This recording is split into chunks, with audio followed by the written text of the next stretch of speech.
Unit 6. Are the world's favorite drug. It's 1:45 a.m. and 21-year-old Thomas Murphy is burning the midnight oil studying for an important engineering exam he has at 2 o'clock in the afternoon later today.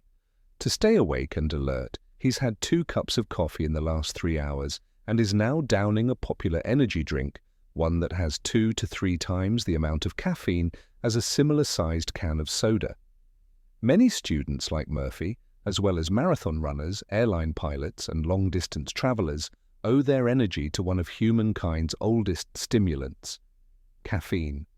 B, the power to counter physical fatigue and increase alertness, is part of the reason caffeine ranks as the world's most popular mood-altering drug.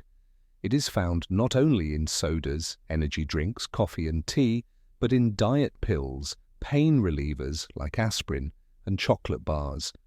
Many societies around the world have also created entire rituals around the use of caffeine. For example, there's the café culture of France, the tea ceremony in Japan, and the morning cup of coffee or tea that marks the start of the day in many cultures. C, caffeine is present in many of the foods and drinks we consume, but is it good for us? Charles Czeisler, a scientist and sleep expert at Harvard Medical School, believes that caffeine causes us to lose sleep, which he says is unhealthy. Without adequate sleep, the typical 8 hours, the human body will not function at its best, physically, mentally, or emotionally. Too often, Czeisler says, we consume caffeine to stay awake, which later makes it impossible for us to get the rest we need. D, health risks have also been tied to caffeine consumption. Over the years, studies have attributed higher rates of certain types of cancer and bone disease to caffeine consumption. To date, however, there is no proof that caffeine actually causes these diseases. A number of scientists, including Roland Griffiths, a professor at the Johns Hopkins School of Medicine in the United States, believe that regular caffeine use causes physical dependence. Heavy caffeine users, Griffiths says, exhibit similar behaviors. For example, their moods fluctuate from high to low, they get mild to severe headaches, or they feel tired or sad when they can't have a caffeinated drink.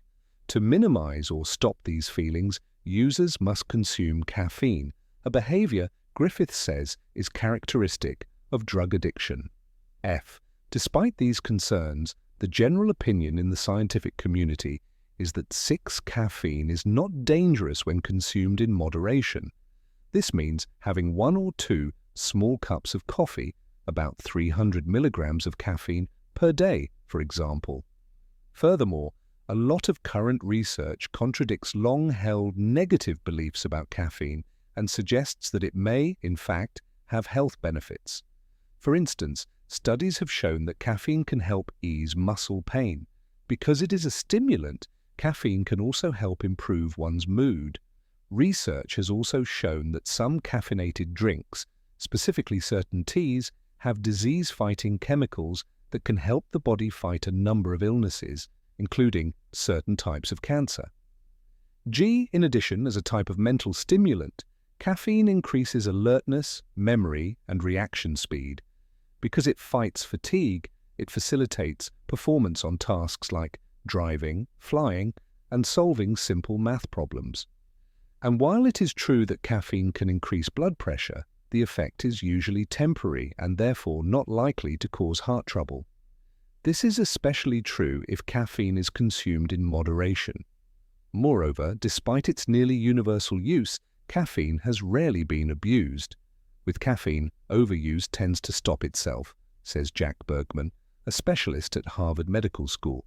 If you consume too much, you get uncomfortable, and you don't want to continue.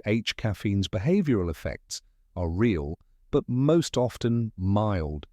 Getting that burst of energy, of course, is why many of the world's most popular drinks contain caffeine.